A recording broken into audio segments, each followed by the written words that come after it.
Programang ito ay rated SPG. Striktong patnubay at gabay ng magulang ang kailangan. Maaaring may masiselang tema, lengguwahe, karahasan, sexual, horror o droga na hindi angkop sa mga bata. Kapamilya, tuluyan na ngang nakipagsanib puwersa ang mga batang tondo kasama si Edwin kay Lucio, kung saan si Lucio na nga ang magiging utak ng grupo. Nalingid sa kanilang alam ay ginagamit lang pala sila ni Lucio upang makapagiganti kay Supremo, habang si Ben naman at Pangbirting ay nagpaalam na kina Supremo at Amanda dahil nais nga ni na Amanda at Primo na magpakalayo-layo na at magbagong buhay.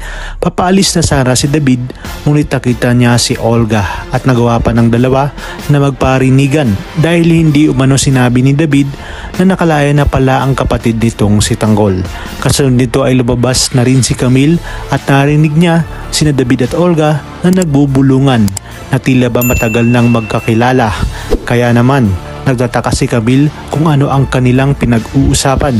Si Tanggol naman ay agad na inasikaso si Bubbles at nilinisan ang sugat nito, matapos malaman ni Bubbles ang sinapit ni Tanggol sa kanyang tatay Rigor at ang mga dapat nating abangan ngayong Lunes.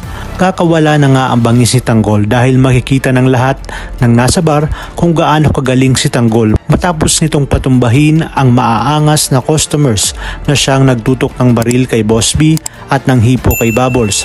Buo naman ang loob ni Tess na may relasyon na talaga sina Lena at Rigor matapos nitong maamoy ang mga damit ni Rigor na amoy pabango ng pambabae.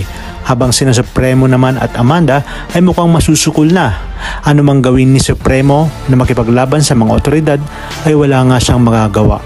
Dahil natangay na si Amanda ng mga pulis, malalaman naman ni Olga na naroon lang pala sa Toledo Street si Tanggol, kaya laking gulat niya kung ano ang kinalaman nito sa kanyang anak na si Bubbles at bakit ito magkasama.